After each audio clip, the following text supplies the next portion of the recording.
حضرت صالح علیہ السلام اور قبیلہ تھمود۔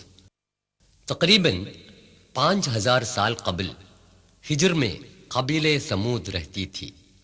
خدا تعالی نے ان لوگوں کے لیے حضرت صالح علیہ السلام کو پیغمبر بنا کر بھیجا۔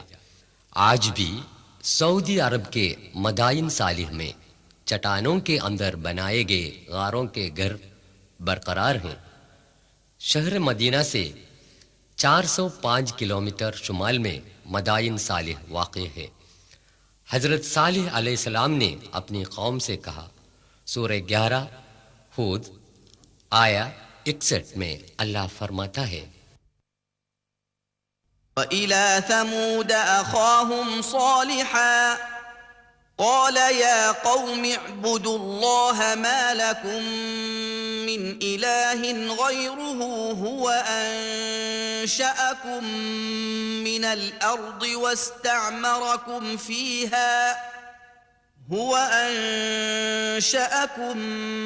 مِّنَ الْأَرْضِ واستعمركم فيها فاستغفروه ثم توبوا إليه إن ربي قريب مجيب۔ ہم نے سمودیوں کی طرف ان کے بھائی صالح کو بھیجا۔ اس نے کہا، بھائیو اللہ کی عبادت کرو، اس کے سوا تمہارا کوئی معبود نہیں۔ اس نے تم کو زمین سے پیدا کر کے آباد کیا، پھر تم اس سے بخشش مانگو، پھر اس کی طرف رجوع کرو۔ یقیناً میرا پروردگار قریب ہے اور قبول کرنے والا ہے۔ سورہ 15 الحجر آیا 82۔ وَكَانُوا يَنْحِتُونَ مِنَ الْجِبَالِ بُيُوتًا آمِنِينَ۔ وہ پہاڑوں کو تراش کر اطمینان کے ساتھ گھر بنا لیتے تھے۔ قرآن سورہ 89 آیے 9 میں اللہ فرماتا ہے، وَثَمُودَ الَّذِينَ جَابُوا الصَّخْرَ بِالْوَادِ۔ قوم سمود کو بھی تباہ کر دیا، جنہوں نے وادیوں میں پتھروں کو کھود کر گھر بنائے تھے۔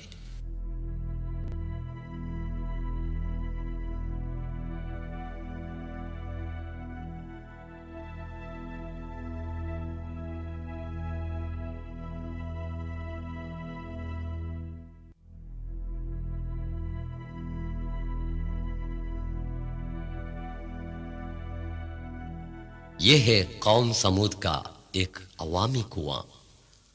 حضرت صلی اللہ علیہ وسلم اپنے صحابہ کرام کے ساتھ تبوک کی طرف سفر کرتے ہوئے اس علاقے سے گزرے تھے۔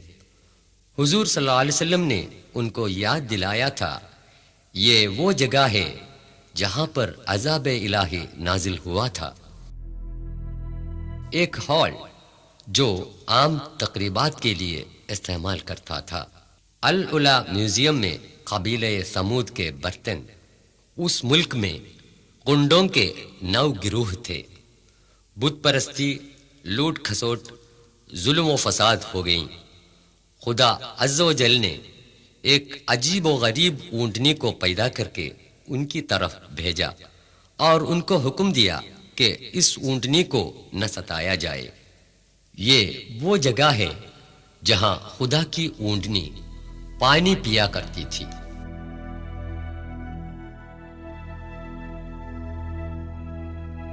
ان لوگوں نے خدا کو للکارا اور اس اونٹنی کو مار ڈالا۔ وہ ذلیل کام اس جگہ سے کیا تھا۔ صبح تڑکے انہیں خدا کی طرف سے سزا ملی۔ سورہ 11 ہود 59 میں اللہ فرماتا ہے، وَأَخَذَ الَّذِينَ ظَلَمُوا الصَّيْحَةُ فَأَصْبَحُوا فِي دِيَارِهِمْ جَاثِمِينَ۔ ان ظالموں کو ہولناک آواز نے پکڑ لیا، وہ صبح کو اپنے گھروں کے اندر اونتھے پڑے رہ گئے ہیں۔ یہ تاریخی واقعہ بیان کرتے ہوئے العلا میوزیم کے ڈائریکٹر موجود تاريخ الحياني موجود ثمود ممكن هذا الصيحة زلزلت هذا المكان عندنا؟ هذا زلزلة أنت لو أتيت إلى الخريبة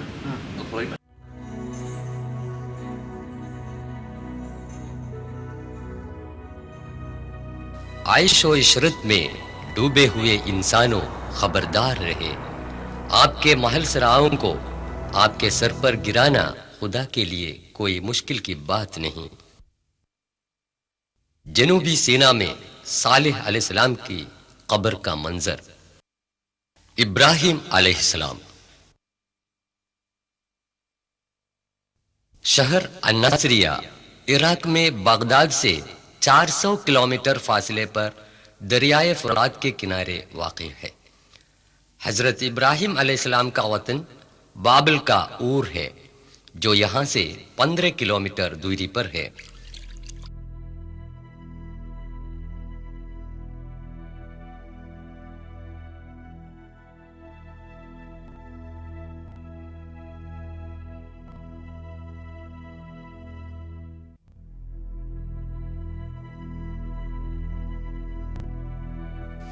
تقریباً 4000 سال پہلے حضرت ابراہیم علیہ السلام یہاں پیدا ہوئے۔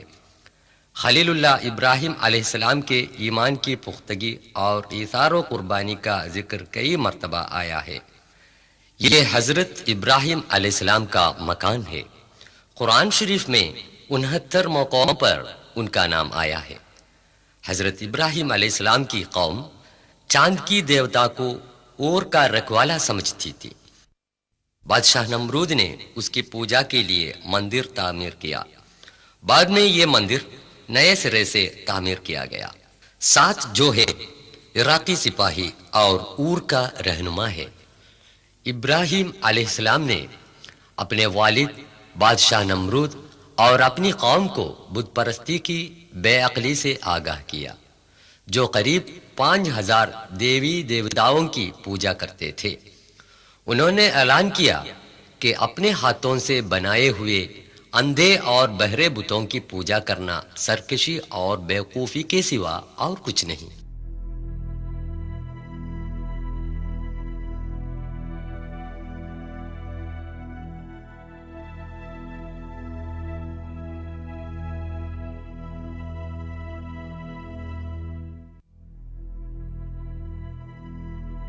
قصر نمرود کی بنیاد تقریباً 38 میٹر لمبے چوڑے اس محل میں کئی کمرے تھے۔ انہوں نے بتوں کو بے جان ثابت کرنے کے لیے ایک تدبیر کی۔ ان بتوں میں سے چندوں کو توڑ پھوڑ کر بڑے بت کے گلے پر کلہاڑی لٹکا دی۔ اس الزام میں بادشاہ نے فیصلہ کیا کہ ابراہیم کو آگ کے الاؤ میں پھینک دے۔ خلیل خدا حضرت ابراہیم علیہ السلام کو بے دردانہ آگ میں پھینک دیا کہ انہوں نے کھلم کھلا یہ اعلان کیا تھا سوائے رب العالمین کے کوئی معبود نہیں۔ خدا کا کرنا دیکھیے، اس نے آگ کی جلانے کی طاقت کو مٹا دیا۔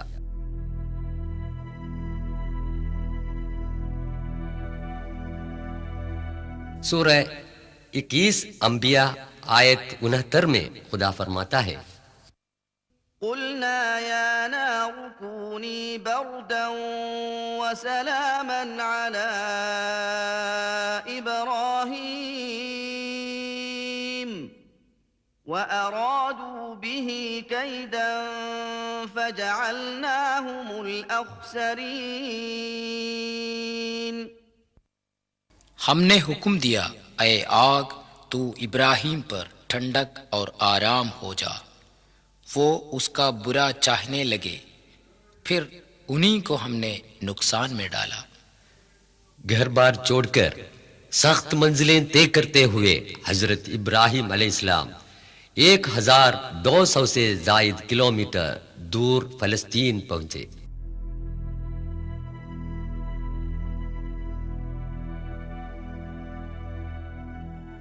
یہ الخلیل کے نام سے مشہور ہے، ہبرون۔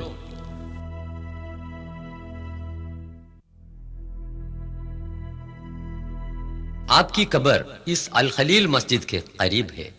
ارشاد الہی کے مطابق پیری میں پیدا ہوئے ننھے بچے اور بیوی ہاجرہ کو 1500 کلومیٹر دور ملک عرب کے سنسان علاقہ مکے میں چھوڑ کر فلسطین واپس آئے۔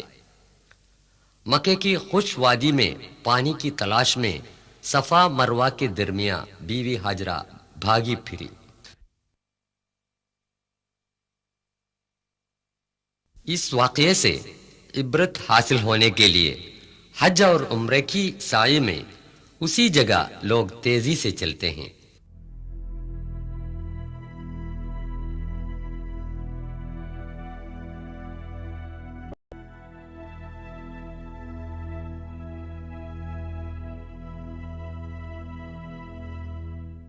مکے کی ویران وادی میں وہ ننھا سا بچہ پیاس کے مارے پاؤں مار مار کر رونے لگا تو وہیں سے ایک چشمہ پھوٹ نکلا۔ یہ ہے آب زمزم، ریگستان کا ایک عجیب و غریب چشمہ جو 4000 سال کے بعد بھی قائم و دائم ہے۔ خدا کا عجیب کرشمہ دیکھیے کہ یہ چشمہ لاکھوں انسانوں کے برابر استعمال سے بھی سوکھا نہیں گیا۔ یہ مکہ کے باشندوں اور زائران کعبہ کے لیے خدائے جل و شانہ کی طرف سے ایک انمول تحفہ ہے۔ صاحبزادہ اسماعیل پلے بڑھے۔ خدا تعالی نے حضرت ابراہیم علیہ السلام کو حکم دیا کہ بیٹے اسماعیل کو ذبح کرے۔ حکم الہی کی تعمیل کے واسطے وہ پھر فلسطین سے مکہ میں آئے۔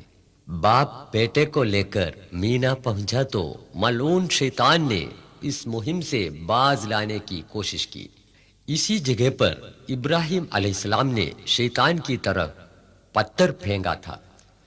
حضور اکرم صلی اللہ علیہ وسلم کے حکم کے مطابق فریضہ حج کے موقع پر اسی جگہ پر جب پتھر پھینکتے ہیں تو ساری شیطانی طاقتوں اور برائیوں سے مقابلہ کرنے کا جوش و خروش اور ایمان ہم میں پیدا ہوتا ہے، نہیں تو وہ حج بالکل بے روح بن جاتا ہے۔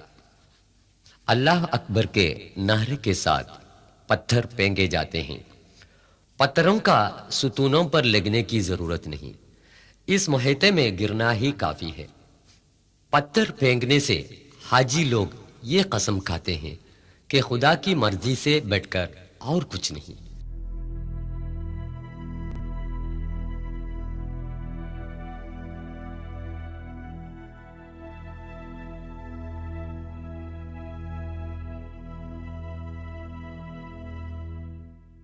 جب حضرت ابراہیم علیہ السلام نے اپنے بیٹے کو ذبح کرنے کے لیے لٹایا اور ہاتھ میں چھری لی تب خدا نے فرمایا، ٹھہرو ابراہیم، تم نے میرا حکم بجا لایا، اس کے بدلے ایک بکرے کو ذبح کرے۔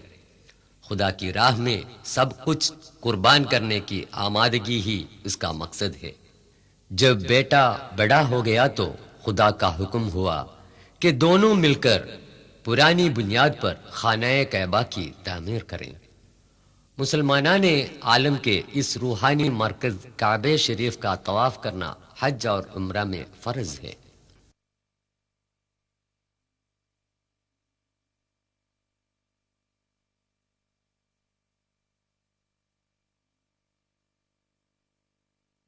الاسکا سے لے کر جزیرے فجی تک پھیلے ہوئے اس وسیع دنیا کے 200 سے زیادہ ممالک سے لاکھوں لوگ اس مقدس مقام پر آ پہنچتے ہیں اور حج ادا کرتے ہیں۔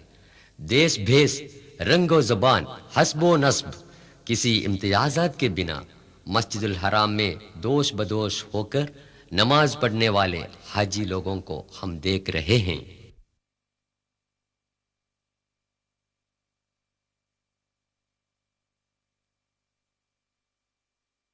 حضرت لوط علیہ السلام اور بحر الموت۔